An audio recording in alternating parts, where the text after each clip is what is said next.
Welcome back to the Lanterne Rouge Cycling Podcast presented by Zwift. This is the EF Education-EasyPost. Let me check if their name changes next year. It doesn't, apparently. So that's a team Well, that usually changes. Well, not yet. Not yet. EF announces it the last day anyway, so we don't know Yeah. yet. Okay, so that's the team's name for next year for now. We'll do the 2022 season review. They obviously had the relegation battle, which was kind of unique for them in their team history to contend with this season or the previous 3 seasons, if anyone was listening. And then we'll preview, or look at their transfers and a fair few, actually, quite big names compared to some other teams. And then their 2023 aims, goals, what this team should be targeting, because in 2022 they had their lowest number of World Tour wins since 2018, I think, where they only had 2 in the Vuelta. They had 3 World Tour wins this year, a team that doesn't really typically go to many non-World Tour races. They focus on World Tour wins, and so yeah, but that being said, Tour de France, I would say, has to be a success. With Court, the 3 days in polka dots, the Dane in Denmark has to be a lot of sponsor exposure, and then he won that stage ahead of Nick Schultz, breaking my heart. So, how would you evaluate their season, Benji, particularly when they were fighting the war on 2 fronts with the relegation battle for survival? Because this team, if they got relegated, they were stuffed. Plus, still needing to do right by their sponsors, with exposure in big races. I feel like there's two perspectives to look at it. Like, on the perspective, they survived relegation battle, which is good. They had decent results in the Tour de France and so forth, like you mentioned.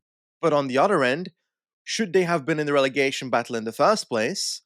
And was that part of their 2022 season that led them there? And next to that, where were they in cobble races? Where were they in most of the hill classics, except for Paulus, to be honest? And when it comes to the Vuelta, are they happy with just a 9th spot from Uran? And those questions arrive. Same for Giro with a 9th spot for Hugh Carthy. So I feel like when I look at the season, the Cobble Classics, when I look at this team, I don't expect overly much. Like Bettiol had that 1 year where he won Ronde van Vlaanderen, but the replicability of that event was almost zero for me the day it happened already. So it's not a surprise that he can't keep this up every single year and that he's not competitive in every single Cobble Classic. The Hill Classics, I feel like the issue with Paulus as well is, like, he has a decent kick, but he doesn't have the kick that other riders do in the group that is left over in LBL in the second group, for example. So he has to have it also from riding away with a limited amount of riders, and that did not occur in that race. And as a consequence, you're getting eighth in the second group. So on paper, you're like together in the group with like third and second place and so forth. But it's not enough, I think, for this team. I expect them to be a tiny bit better in those races. When it comes to 1 week races, I do believe that they did relatively okay, getting top 10s in 3 World Tour races, but 2 top 10s in one, as in 10th in Itzulia for the run, 7th and 9th in the Dauphiné with Chavez and Guerrero, and then eventually Paulo's getting 4th in Swiss, which was a really good result, I'd argue. But then again, half of the people that rode Swiss were out of Swiss by the time the race finished. So I don't know how high he would have finished if those people didn't have COVID. But yeah, I think the Tour de France made up a bit for the rest of the season, but I don't think it's enough. I think Hugh Carthy disappointed. I think Uran did what he could, I guess. He won that Vuelta stage. He did? I forgot about that one. You're right. Didn't he? He did. You're right. Ahead of Pacher? Pacher, yeah, I know. I'd picked Harada 7 days in a row, and Pacher, and I think you went with Solero. That was a great battle, actually. That up in the finish. But then again, he's like, did we expect any more from a run? He's getting older. Like, I didn't expect him to win Swiss again. That's for sure. That's true. And like a rider like Guerrero stepped up, but I wasn't. Well, to be honest, like Guerrero crashed early on in the Tour de France. If he doesn't crash there, I do think he's competing for a KOM jersey or for a stage win somewhere in the Tour de France. So he would come top 10 easily.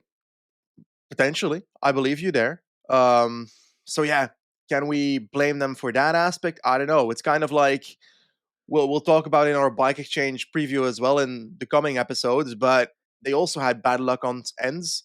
Do you feel like EF had more bad luck in that sense than other teams, or is that just across the board? I seem to. Okay, their spring and early part of the season, didn't they have? There's a lot of COVID. Team wrecked by COVID. From Yeah, memory, they were hit hard by it. Um, Now, EF, it seems to me, start pretty slow every year, though. Now, I don't know. It's same with DSM last year. I don't know whether it's the timing of their training camps, but they won the UA Tour TT with Bissiger in February, and then two stages of Gran Camino, which is a 2-1 race. Court was sprinting against, yeah, like Galician farmer. So that's fine in February. And then there's a 4-month gap between the next win. So March, April, May, complete write off. Can you put that all down to a bit of sickness and bad luck? Maybe partially, but I think also there's something there with the way they're scheduling, programming, and to me, it seems to have the same thing. If I just check 2021 quickly, yeah, they don't win much before June. The same thing happened last year, so that's an issue. And again, we've done the quick steps, the UAE, Ineos, haven't done Yumba yet. We've done the big budget teams, and Quickstep aren't so big. But now we're down with EF and Bike Exchange, and people say, well, don't hold them to. You can't hold them to the same standard in terms of results. Absolutely true. You can't expect them to win yeah, 15 World Tour races with two monuments and two Grand Tour podiums. Can't expect it. But can they do things? Can they still improve? Are there still obvious flaws? Yeah, I think so. And when you see the problem with the relegation battle is you survive it, but it comes at a cost because you've had to spend so many resources, energy, riders in peak condition going to these races you deemed, unworthy races in as early as January, February. And when you react too late, it stuffs the races you really want to be going to. Whereas if you had progressively done it, then Paulus, maybe he wins two more World Tour races instead of having to go to. I mean, Maryland Classic, they probably would have gone to anyway. It's in the US, but you know what I mean. The guy who won San Sebastian last year. yeah, So that's the cost of the relegation battle. And I think so. The first half, something went wrong, some of it outside of their control. Second half, fighting the relegation battle. But before we get into maybe some of the bright spots of the team, because some riders, there's riders that show flashes on this yeah. team. We'll talk about Zwift. With the Reed writes itself at the moment. It's just literally snowed outside my door. Not outside my door. It snowed in the entirety of my suburb last night. Woke up to it. Toby's very happy, and it's like there's those two Indian brothers on TikTok. It's in Australia. You wouldn't have seen it, Benji, but it's like you have two options. You can walk outside, slip on some ice, break your neck. Not going to do that. Secondly, get jacked on Zwift inside in the safety. Plus, open the window. It's freezing. It's like it's the best time to Zwift actually. But you had your video go up, I think that yesterday or the day before, Benji, your second episode in the your Zwift series. Yeah, basically, a week ago, Swift challenged me to become the sports director of 6 amateur cyclists and deliver them to glory in this racing event that happens on Zwift, the Zwift Racing League. The beauty of Zwift races is that it is for every level. So I could literally go ride Zwift races, and I might do so in the near future. Who knows? But when it comes to this series. In the first episode, we took on our first race. That's on YouTube already on the Benji Naesen channel. And yesterday, on Sunday, yesterday as of recording this, so on Sunday, the second episode, which was a team time trial, went up as well. And the in-depth calculations that I had to do to count how hard someone has to ride at the front of a group, how long their turns need to take. I've become a mad genius that episode, mate. Like, it's really in depth. I didn't anticipate that. Yeah, I saw the spreadsheet. I was like, this is pretty, yeah. I was like, this is overkill, but good. Like, it's crazy, and no wonder they're doing better. But yeah, if you want to check out Zwift yourself, go and check out Benji's video. But if you want to check out Zwift with winter being here, you can go to Zwift.com and get a nice free trial to check it out as well. I said flashes, Benji. There's a lot of riders on this team who didn't show any. Like, I don't know. There's some older riders who've been on the team for a while, like Camargo. He might not be that House, old. Morton. Howes, I think he was off the team, not kicked off the team, but he had to make space, him and Lockie Morton, for Andrea Piccolo. There's Owen Dool didn't really do very much, but there's flashes. Ben Healy, but in breaks, doesn't really go anywhere. Padun in the Vuelta would have won a stage. He wasn't a good level, but it was a very short period of time. Bissiger, UAE, and then bad luck crashes or not the same level. Chavez, flashes of form in Mont Ventoux and Dauphiné, and then not too much to show for it. So, yeah, that's kind of always with their riders, Benji. They'll have like Volgren last year, before 6 weeks after doing nothing, just absolutely flying. I think that must be a programming or training thing. It has to be. I'm guessing so as well. And I also think about Magnus Cort a lot when I think about these things because he's so specific in ways where he can be great in one Grand Tour where he just rides everybody away in breakaways and in other kind of stages, and then in another Grand Tour he can just be there on like the third row, not doing much throughout the race, and you're like, come on, like that meme where you got the stick and you're like, come on, Magnus, do something, like that kind of stuff. Like it's weird, and like Magnus Cort, the rider type as well, you kind of expect that rider to be good at one day races as well, but he's really not. Like he's not there in one day races, so that's also an aspect where I'm like, is that something that could be bettered when he was on a different team? Could a different team lead him to those races and make him better in those races? Who knows? But I agree. And Guerrero is even a rider where he had great flashes this year, as in he had that transition from being a breakaway guy to being a GC guy basically throughout the year. And I don't know if that was because of the fact that he needed UCI points in 1 week races or because he just wanted to transition in that in the first place. But there was certainly something there. So I don't know. I think the best transfer.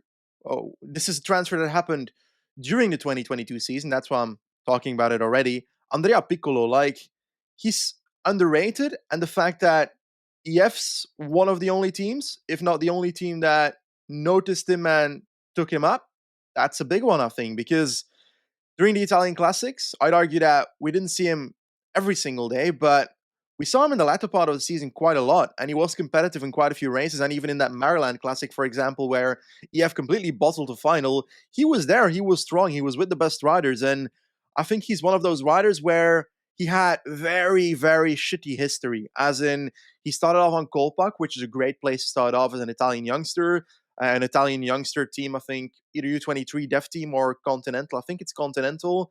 Then he moved to Astana, where he had some issues towards the end of his period at Astana. It's unknown what the issues were. Some people say health issues. I've heard some different kind of rumors that I'm not going to go into. But eventually that led to him not being at Astana anymore. Eventually Gazprom picked him up, but then the war in Ukraine caused Gazprom to be obliterated, and as a consequence, he was out of a job once again. And then Drone Hopper started picking him up, and then probably Johnny Savio made a few bucks off EF being interested in Andrea Piccolo because he ended up at EF throughout the season. And what a roller coaster, man! What a roller coaster for this guy. Actually, if you ever think, oh, what are these two guys? What do they know? What do they think they're talking about? Remember that this was the most obvious thing ever.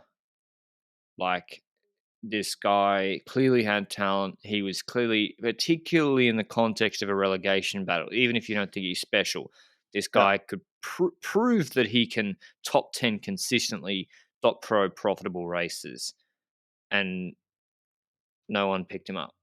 Like, what? And so credit to EF for doing it. You know where he finished in the UCI ranking? In the top 100. He was their second top point scorer, ahead of Uran, Guerrero, Bettiol, Chavez, Cort. He scored 730 points. Now, I don't know if they were all for EF. I don't think they were, but a significant portion of them were. Yeah. So like unbelievable, and he's still not many people really noticed because it was at the back end of the season. So don't be surprised if he's, I don't know, 11th at Lombardia. That's pretty fucking great. he could top five Amstel. Yeah. Like, if Alexander Camp top five it, why can't Andrea Piccolo next year? Yeah. We even podium it. I wouldn't be surprised, honestly. So he was a great pickup. He is signed. They put him on 2.5 years too. So they've got him till the end of 24, which is good for them. Anyway, the other transfers is Guerrero is the big one leaving. I think them not matching Movistar is smart. Actually, I think Hmm. EF with their small budget really can't afford to put 750, a million, who knows, into a rider who might not really be that special. Good rider, Yeah. but is he going to move the needle for you?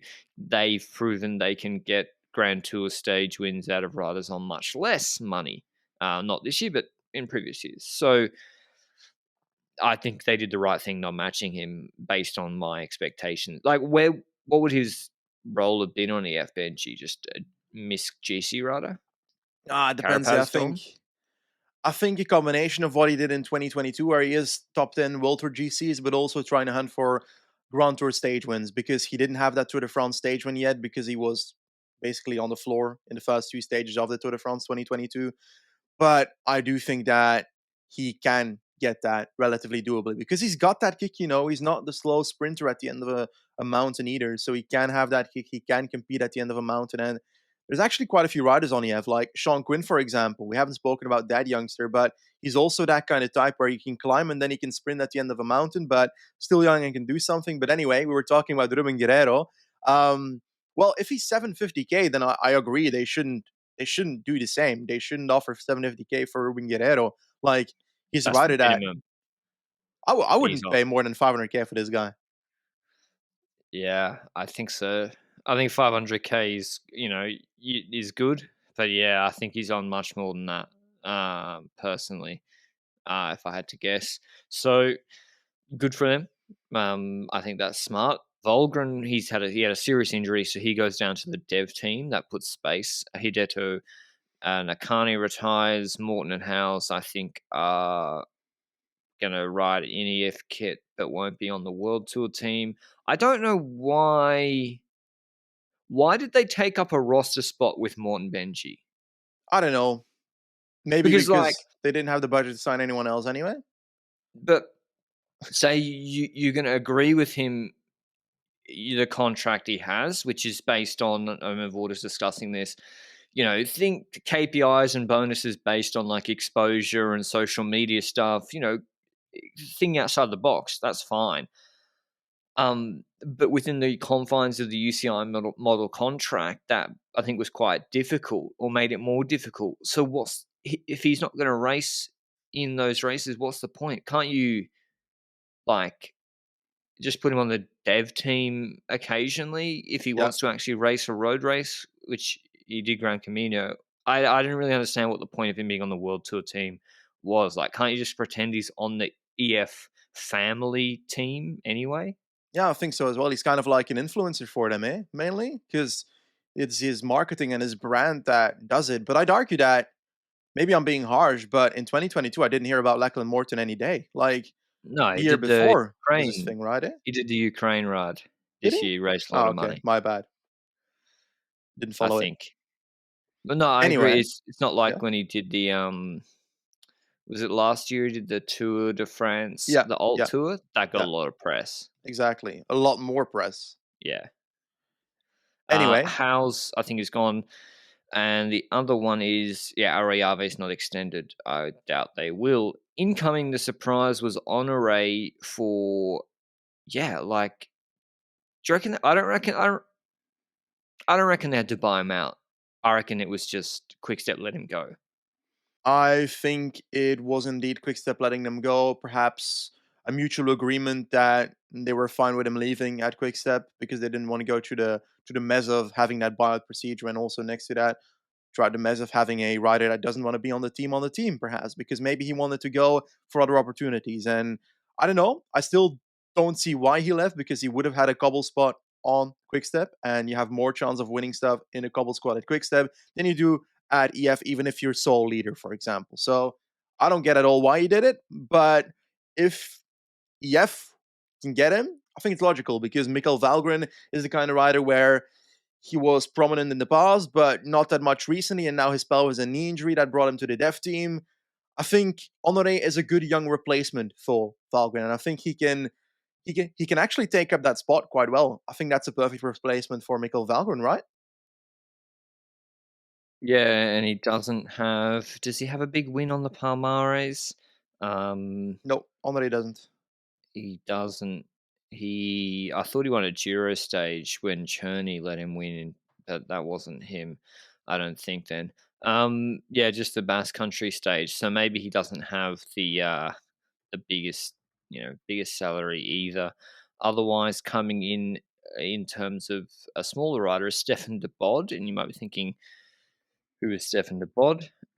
He is a South African on uh, Astana currently. He has been a bit of a journeyman. He was on the Quebec Conti team, then Dimension Data, then they folded, so then Astana for 2 years. So listen, he's been on two of the worst teams in terms of rider performance for the last part of his career. He's only 26, and maybe they heard me joking over and over and over again that Stefan de Bod is literally the same person at 24, 25 years old as Chris Froome was at 24, 25. Literally the same height, weight, age, Palmares, profile, middling TT rider. So maybe he'll turn into Chris Froome 2.0.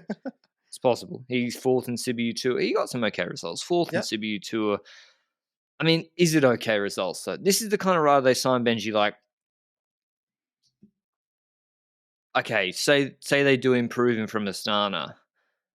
Like, is it worth the sweat? You know, compared to getting a 22-year-old. I think so because Stefan de Bod is not a rider that has achieved much in like results on top level cycling. So his salary is going to be relatively low. And as a consequence, I do believe that from the climbing that he has on his palmarès and from the stuff I saw in races, that kind of like that climbing where you can keep the same wattage for X amount of time, that for me shouts that he can also be a competent domestique for riders. And I don't know where in the train or where in the domestique duties he would fit, but I think he could be like the mid domestique, not a late domestique, not an early domestique, but like mid. I think that's where a Stefan de Bod would fit in my eyes. So you're saying Stefan de Bod is mid? I kind of agree. Yeah. Okay. But that's fine. And listen, he internationalizes the team. They want to have as many, as many countries as possible. Andre Amador and Jefferson Cepeda already joined the team when Howes left in August. Yeah. But those two come in the package with Richard Carapaz. Cepeda is Ecuadorian friend for Carapaz. He is C-Tech, even Sosa. He is not good. So, yep, The Invisible Man from the Giro. Remember yeah, like last year? he's 53 kegs. Like, what are you going to do? I'm sure he's going to do like a 3-minute pull in the Giro downhill, but I told, you're an idiot, but no. So Amador, again, it's fine. And Carapaz is the big one. We've been dancing around it. He is the big one. And I think we've explained it before. He's the Uran replacement. He's immediately someone who will be probably the favourite for a podium in any Grand Tour he does. Maybe Tour de France accepted, depending on the contenders. So that puts them, because Uran wasn't that. Uran, they were hoping for a top 10, which he was struggling to do. And Carapaz puts them right back into podium contention. He also wins races. Like he knows how to win a race, this guy. I think it's a good signing as long as the sponsors were happy, which I think they were, Benji, because they gave them extra money. Yep, I think so as well. I think Carapaz is a good signing. Top 10 in World Tour races is something. Top 5s in World Tour GCs, I would argue he can get relatively doably throughout the season. And I think he's their podium bid for the Tour de France, which is a thing that is useful in a year where the Tour de France is so specific parkour wise, where there's limited time trial capabilities necessary and decent amount of climbing still. So I think Carapaz is good for this race definitely. But I do want to add when it comes to like the other riders they signed, Amador and Cepeda, for example. The reason that we talk about this being some kind of like package thing is that it wouldn't surprise me if for because of the fact that Carapaz, Cepeda, and Amador are all from the same rider agent, which is Aquadro, that behind the scenes there might be something where they're like, okay, if you take Carapaz, also take Amador or something like that kind of stuff. It's always possible, you know. So I feel like that's something we can notice also when it comes to Movistar transfers. The future of potentially Rodriguez joining that team and Guerrero now going to that team. Perhaps Guerrero's also part of that, you know? So I don't know. Pure speculation, but that's how I guess this kind of stuff is happening as well within cycling. So Richard Carapaz, I think it's a good signing. I think it's worth the signing, He was depending the on how best rider on the much. market, right? Yeah, There's no depending better on how rider on the much they market. paid. How much do you think Carapaz is being paid? As in like his salary? 2 mil? 3 to 3.5. Ooh, it's a lot, eh?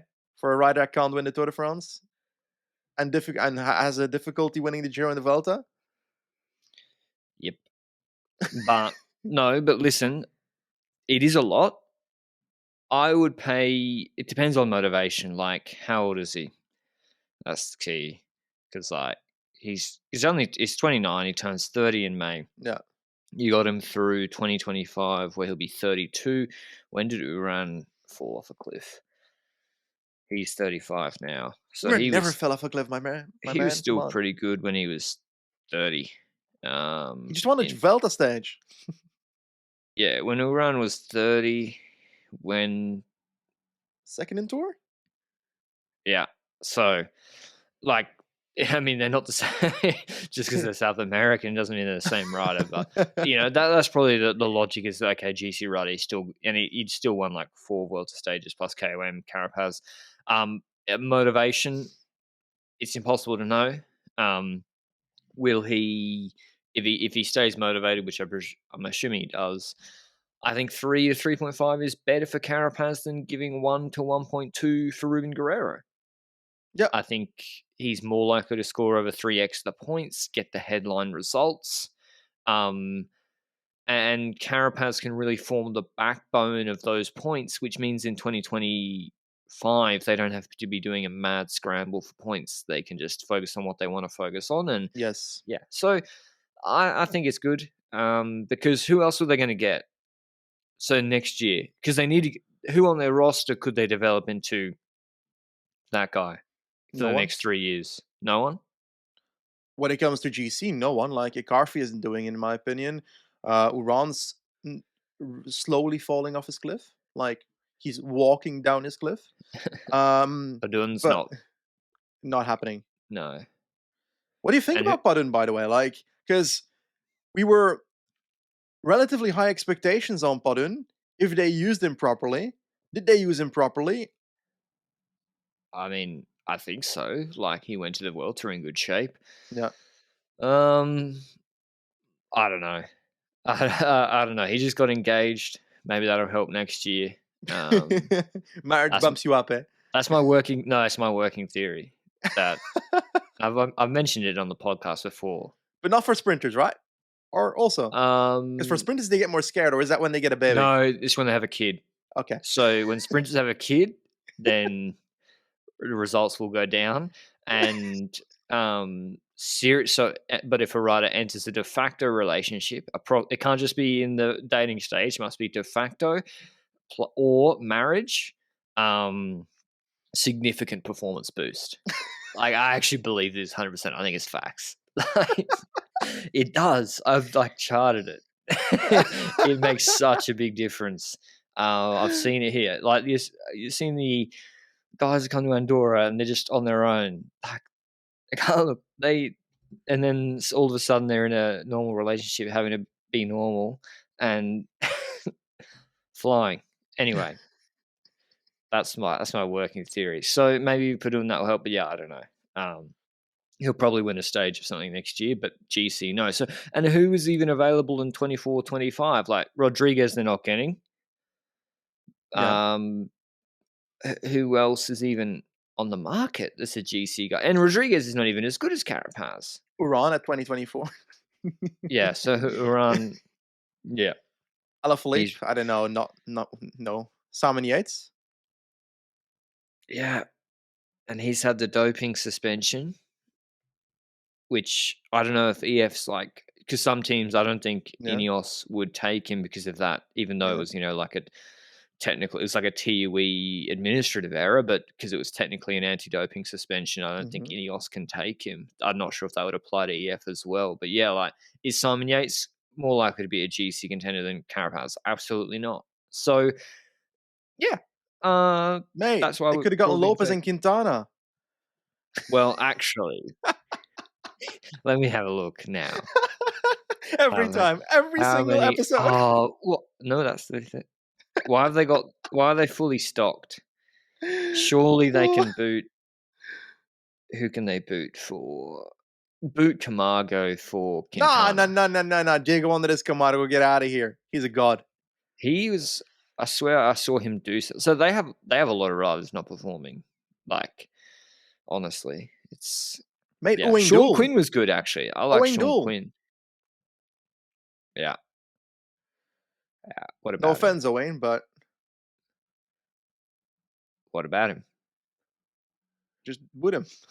Well, yeah. I mean, they just got a lot of riders who just don't move the needle, like Scully, Ruch, Kukla. No, Kukla did a good lead out last year. Wisniewski, they've got a lot of old riders, But haven't they? the thing with Um, Ruch back in the day was that we could at least meme him. I feel like we haven't seen him in 2022, which is so yeah. sad. Um, they gave Carr an extension, 2-year extension. Iking, I think, was sick with like maybe COVID. And the problem also is this is why I always love to pick up riders from this team. Is they send their young guys to the harder schedule. Like Marin Vandenberg was better than Arno Deli. I know he's older, but he was better than him in 2021 on the U23 circuit.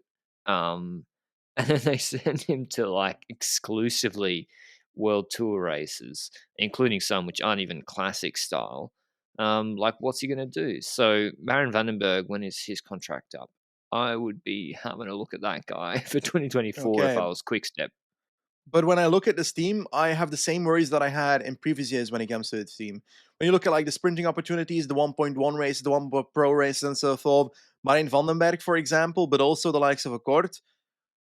Vandenberg is not being sent to those races in the first place, and Kort is not good at those races. So would they have been well off if they signed, for example, a David Decker or something, this team? Would that have fit in the team, or do you think that would be a step backwards for Decker because he wouldn't have gotten great support at EF in the first place? I'm not sure Navadeka's even that good. Um, I'd rather have Marin Vandenberg. If you can have a Dutch classics prospect, I'd rather have Vandenberg. But I'm not sure. I'm not sure what RK are offered. Like Steinhauser as well, very young climber. Did he have any good results in World Tour? He had a tough year, I think. So yeah, that's the team. But for next year, Benji, what are the main goals? What is like? We're in the EF. We're in I don't know where they have their retreat. Where would they have their retreat? Some Girona retreat. Um, Yeah, Girona probably. Whiteboard session goals for 2023. What's the first thing being written down? I wonder how early they do this thing because, like, they announce their riders for races very late. They announce everything very late. Maybe they announce their goals for the riders very late as well, like the day before the race starts. They're like, "Come on, guys, let's try and get a good result here." But No, no. The best thing is like whenever they get called out on that because it's so and like I don't buy into it anymore. We used to when we did Grand Tour previews, we'd wait, and now we just do the preview when we're ready to do it to make sure it gets done in time, and we just pretend EF don't exist. So it's like, and other media, I see other media do it too. Because like, I'm not going to speculate on who you're sending, so you don't exist. So congrats, because like, of course they know who they're sending. They just think they're being like funny. And the same with like Vorders was being like, haha, L'Equipe thought Chavez was out of contract. Gotcha. He's signed for another 2 years. It's like, okay. Like no one really gives a fuck. Like just tell people when you sign him how long he's signed for. He did the same thing with I don't know some other riders. Like you're really overthinking this. People really don't care that much. But yeah, I think they're probably doing it in the next month or so. Carapaz, Tour de France, podium has to That's be goal yeah, A. I agree. That's goal A as well. And the thing that I have difficulties for is when I think about Carapaz, I'm like, yes, goal A, to the France, podium bid. I think he's a rider that is capable of fighting for that podium in a Grand Tour 100%. He's done it before in 2021 with Vingegaard taking the second spot and then Pogacar taking the first spot. So he can do this, getting that third spot. But the issue for me is, let's look at the team for a second. Who the hell completes that team?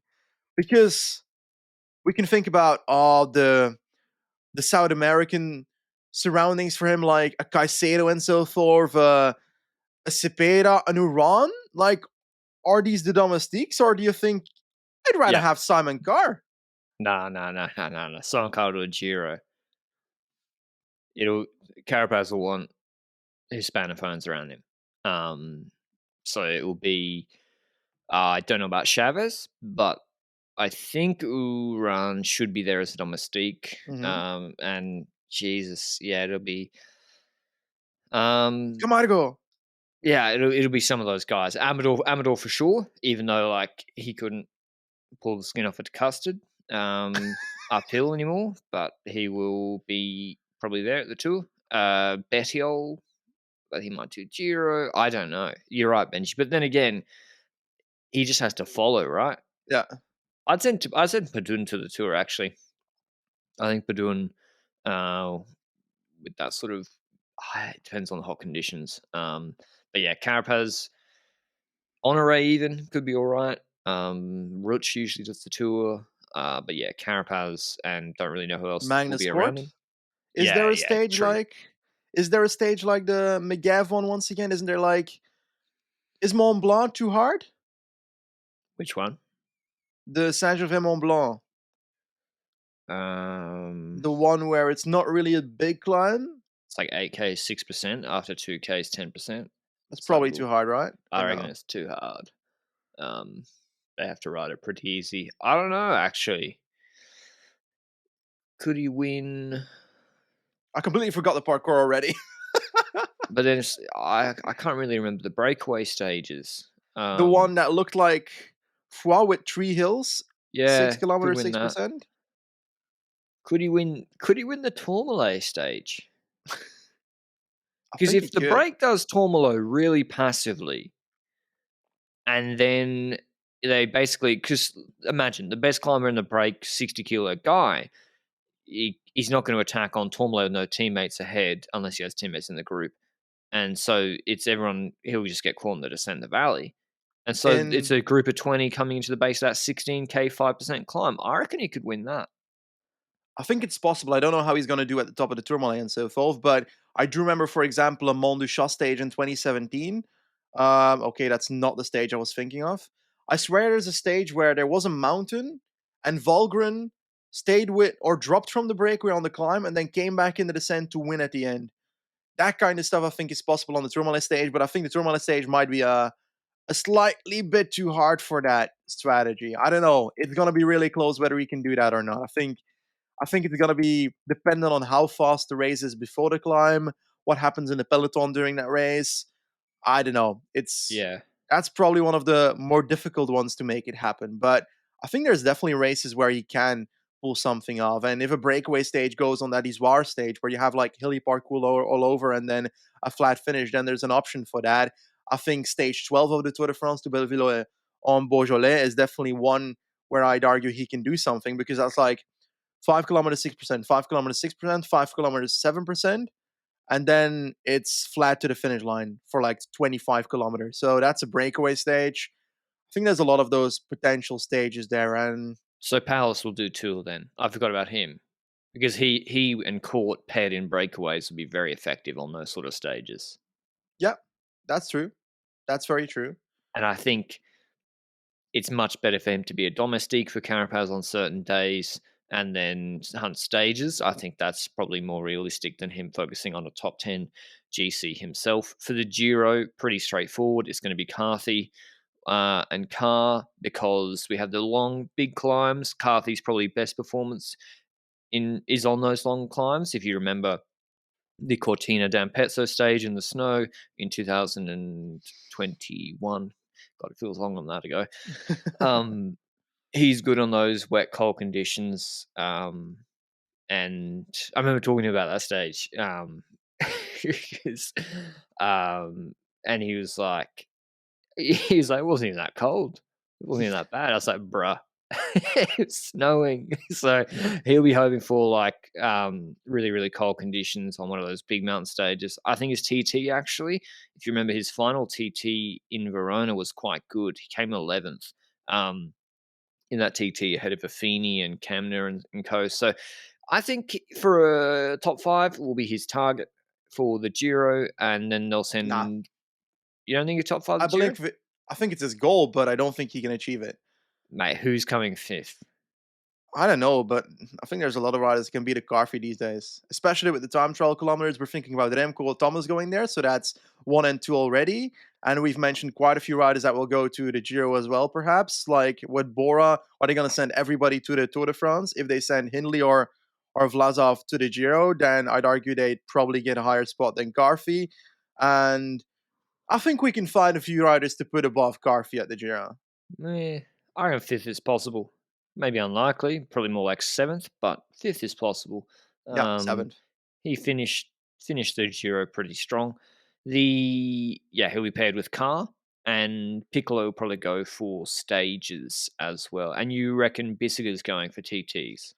I would argue so. Like when we think about Bissiger, the time trials are what comes to mind. He usually also does some of the cobble classics. So I don't know if that combines very well, but you can't go to the Tour de France if you're Bissiger, I think. So I see Giro, Tour de Suisse, those kind of races for him, then World Championships, time trial. And towards the end of the season, I've got no clue what he's riding. Clone Nation or something. Yeah, so that's him. He'll probably do Roubaix as well with their cobble squad, which is Honore, Bettiol, Kuklera, the Vandenbergs. Not the strongest. The Hill Classics is quite good though, with Powers, Piccolo, Bettiol. I'm beginning to see Iken come back. Hmm. Because he was very good at Intermarché before he signed. And Healy. So they'll be hoping to sneak some results in an Amstel, a San Sebastian again, where they seem to go okay every year. But yeah, the focus is on Tour de France with Carapaz. Do you see them winning a 1 week with Carapaz? Yeah, I think it's possible. Maybe it's, yeah, it's difficult, eh? I But think he he might wins do it in the way Romandy. that Romandy Yeah, should, because he'll do Swiss or Romandy, right? has to Pre-tour. has to be Swiss, right? Come on, fuck Romandy. True. Okay, it'll be one of Swiss or Romandy. Whichever one he does, I think he will win it. Because I don't think Pog will do it. He'll do Slovenia. Jonas will do. Jumbo usually do Dauphiné with Roglic Jonas. So, yeah, he'll win one of those two. Okay, I think that's a solid take so far. But when I think about this team, I think there's a quite a few options for potentially hot takes. Don't you see, sir? Like when I think about the team, I'm like, Sean Quinn's gonna win a World Tour race. Got third in the first stage of Dauphiné. I don't think it's a hot take to call him a stage winner in World Tour. Is that a hot take? It's not a hot take. No, not Okay, allowing he's gonna win 7 then, I guess. it. But Piccolo, do you see like a hot take in there? He's gonna win like a Hill Classic or a Monument. Piccolo will win Liège and Lombardia. Yeah, Piccolo's so good, dude. Like, imagine now. Think about him a year ago.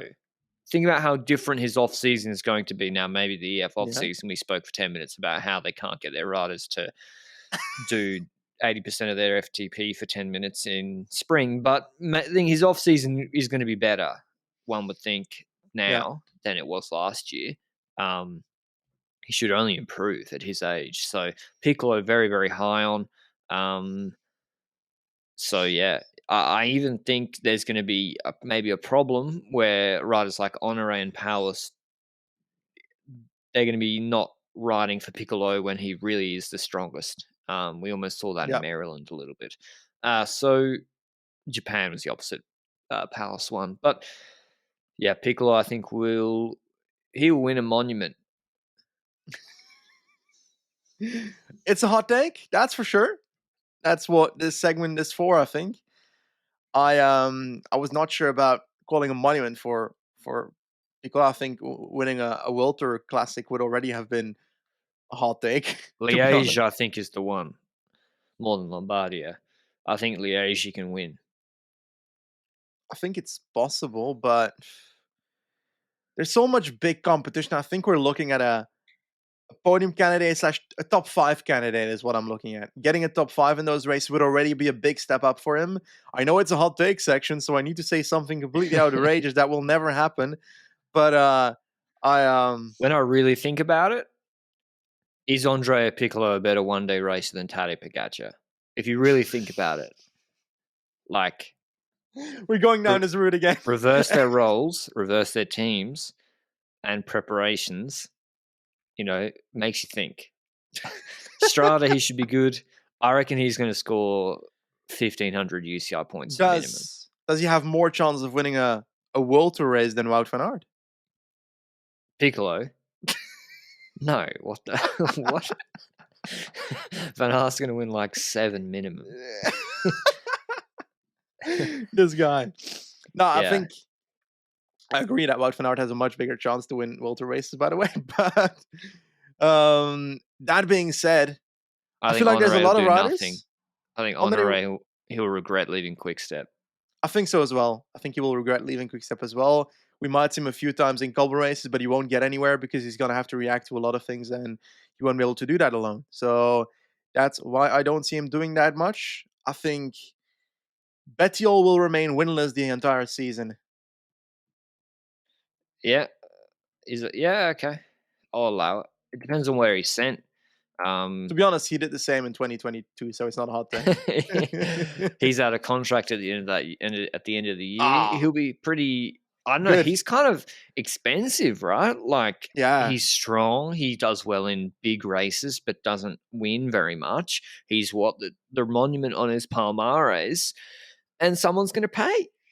And Actually, so I'd let him go if I was them if he doesn't turn into a prolific winner. I'll switch it up. I think that Bettiol will not do bad this year. I think he will do great this year. I think he'll win a Cobble Classic. Which one? Has to like I don't Dwar's fucking Duel? Are we know. counting Dwar's Duel? E3 or Dwar's Door, something like that. I'll allow it. The reasoning that I have behind it, he's probably not going to win because he doesn't have the finishing. Like, fuck, this is so difficult. I think a podium is possible, but I think he's going to do better this year because he needs to do so in a contract year to get a good salary next year. And riders do better in contract years. Yeah, yeah. I think Padun wins 2 World Tour races and a Grand Tour stage. I think he backs up his 2021 Dauphiné performance. I think I think Padun literally ruins some of the best GC riders in the world from the GC group on a mountaintop finish next year, and just cooks them. And maybe even GC is not consistent enough. But I think Padun still underrated. Very inconsistent, but I think he does a Very crazy flying inconsistent. performance next year once again. And I think Jefferson Cepeda scores under 50 UCI points, which is really hard to do. Like really, really hard. Especially if you're like 25th in GC. It's almost impossible. But I think that's what happens. So yeah. But my main one's is Piccolo. I'm really hot on him. I mean, I would like to say as we end this preview, I am very happy that they and Bex didn't get relegated. I was rooting for both of them, mainly because they provide a bit of diversity in terms of the base of World Tour teams, not being Yeah. from 3 or 4 European countries. And they have a lot of different riders, EF, on the roster from a lot of different countries. So I was very, very happy they stayed up, and hopefully Carapaz does perform, even if he doesn't podium the tour. Fourth still gives you a shitload of points. Hopefully they remain safe. I don't think this team's getting relegated next. I don't know, Benji. If they go back to their old ways and all these riders, I mean, half their roster could do absolutely nothing. In fact, 75% of their roster might do absolutely nothing. They could be in trouble again for relegation if they don't sort of do a few of the dot pro races, which they should for Piccolo, for Vandenberg. I think it's a combination. I think this is one of the teams where I do trust their future more because of Carapaz. I think he will gain a lot of points in this first season, and as a consequence, they will have the safety of Carapaz there, unless he gets injured or something. You got to keep that in mind. But I do believe that, for example, like Weglia, Trevale Varesine, those Italian classics, Coppa Sabatini, Agostoni, whatever all those Italian races are, that's where you send the Piccolo to, and he will get points there. So I think that's very valuable to do so still. I think you might even send an Honore to those Spanish races, like in April or March. I forgot when those Spanish races are. Like, Oh, like GP in the Rain and yeah, Starkida de Getcho, and yeah, exactly. he should do all of them. Exactly, kind of like how Valgren did last year in 2022, and then we 2021, and then we started hyping up for the World Championships as a consequence. So I think that's an option. I think could Honore step up and be decent at the World Championships in Glasgow? Yeah, sure. I mean, why not? Who's the Danish team's pretty strong, but yeah, it could be. I mean, this team, their riders always perform at World Championships. Paulus, Volgren in last year. Yeah, I think Piccolo even can be quite good at World Championships. It's before the Vuelta, so those guys coming out of the Giro. I mean, yeah, they should have their whole team peaking for World Champs as usual. But yeah, hopefully they just stay on top of the points so it doesn't become a mad dash in 2025, which seems like a long time away, but easier to get the points next year, in my opinion. We'll see. If they go to Japan Cup again, we'll know they're kind of taking it seriously. But that's all on EF Education EasyPost. A lot of riders we're fans of. Hopefully, some of them improve, and we're very interested to see how the Carapaz signing pans out. Back in the ring, throwing their hat back in the ring for Grand Tour GC success. Thanks to Zwift as always for supporting the show, and we'll see you with Bex in the next one.